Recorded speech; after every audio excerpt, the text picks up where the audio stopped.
Hello and welcome to Waylander's Wandering, where it's that time of the week again. Today being Sunday, the 8th of January 2023, and we're going to do my first bash at the Sunday preview for this year.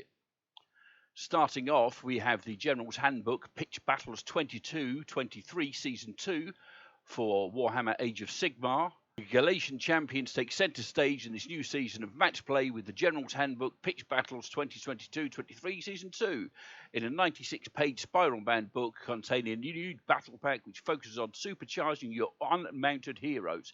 Alongside a slate of fundamental changes, there are new battle plans, grand strategies and battle tactics to mix up your games. This is a must-have for anyone who enjoys the tournament scene in Warhammer Age of Sigmar. Following on from that, we have the Battle Tome Slaves to Darkness in collectors and standard editions. It's a 128-page book featuring all things chaos and wondrousness. If you want to be naughty, now is the time. Following on, we have a Vanguard box set for Warhammer Age of Sigmar, which is the Slaves to Darkness one, featuring 10 iconic Chaos Warriors in full multi-part glory, 5 Chaos Knights with a new upgrade sprue, a Chaos Chariot which can be pulled by horses or Savage Gore Beasts, and a Chaos Lord.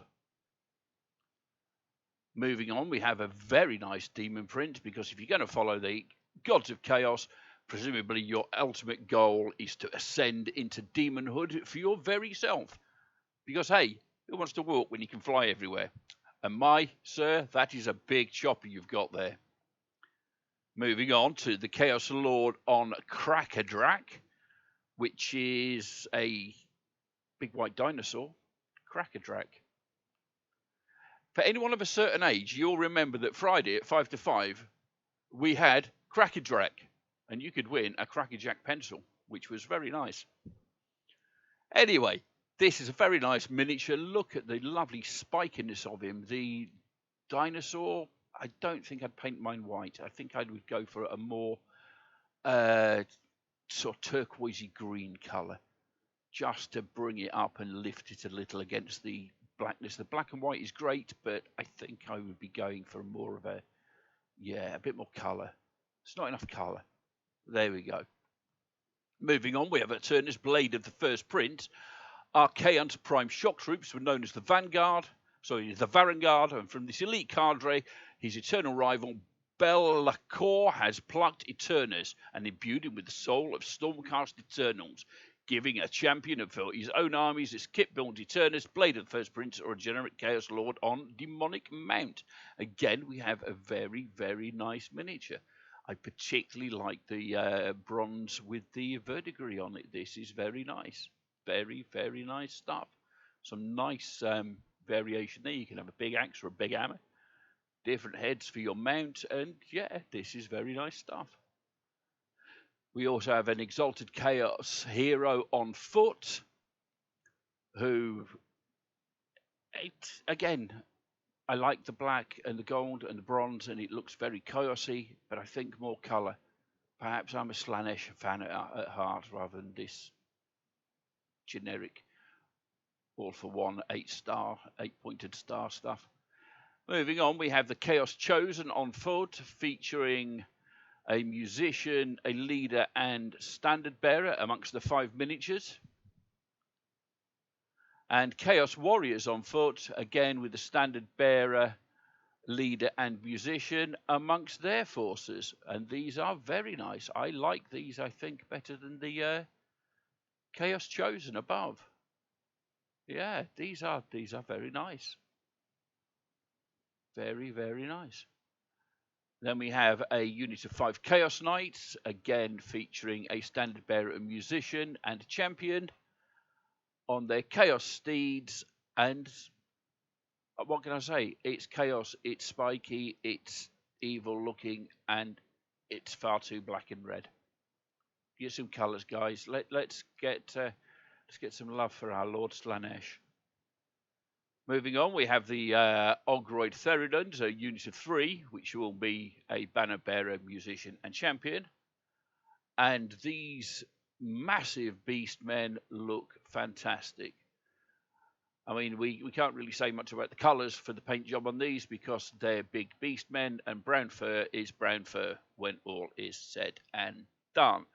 Moving on to complete the set here, we have a Slaves to Darkness themed dice pack where we have a nice 8-pointed star replacing the 6 on the dice. If you're into this kind of thing, go for it. If not, don't. I personally don't, but you know, you do you, dude. Moving on to Warhammer, the Horus Heresy, we have the miniature of Horus Ascendant. If you already have the Forge World Horus, he's a little smaller than this because he hasn't ascended yet.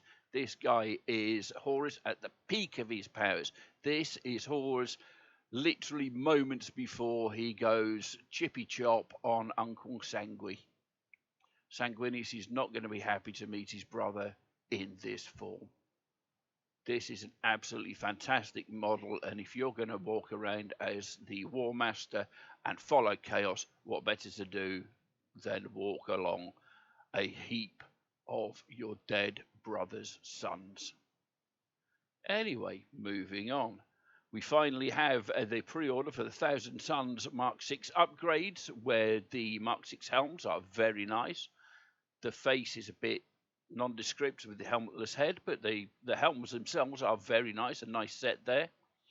And the shoulder pads are again the usual thing where we have 5 different ones, and it's just repeated for the other set, but with the chapter badge on. Moving on, we have the Ultramarines Mark 6 upgrade set, which has a much more characterful head for the helmetless one here with these circlet of leaves. I can't remember what it's called. Wreath. He's a wreath. He's got a wreath on his head, and he looks great. And I'm sure he thinks he looks pretty, and his girlfriend loves him, and his mum, if he knows it, I don't know. I'm waffling now. Anyway, moving on, we have the usual thing with shoulder pads. Again, very nice for all you sons of Guilliman. It is time for White Dwarf issue 484, featuring much stuff for the new boarding actions items that we were available to pre-order this Saturday that I didn't cover last week because I was a little bit annoyed about it. If you know me personally, you've heard my thoughts on this. If you don't know me personally, hey, DM me. I will rant at you for 20 minutes about why it's such a bad deal. Moving on, we have the Black Library releases, and we have Garrow, Knight of the Grey limited edition from Jane Swallow, which is a lovely leather effect tome and would look great on anybody's shelves, though this is limited to 2,500 copies and will undoubtedly sell out very quickly, so be there or be a rectangular object like a book. So buy the book. At the same time, Knight of the Grey is being released in ebook, audiobook and standard hardback, depending on which format you prefer, and if you, of course, can't get the limited edition. The God Eater's Son in Warhammer Age of Sigmar from Noah Van name I can't read, and I'm not going to try and slaughter this guy's name because he deserves better.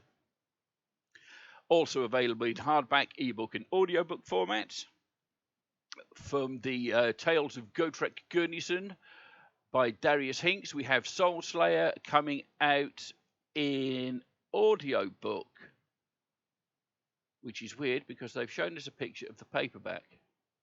Haidley ho. Armour of Contempt by Dan Abnett, a Gaunt's Ghost audiobook is also available soon.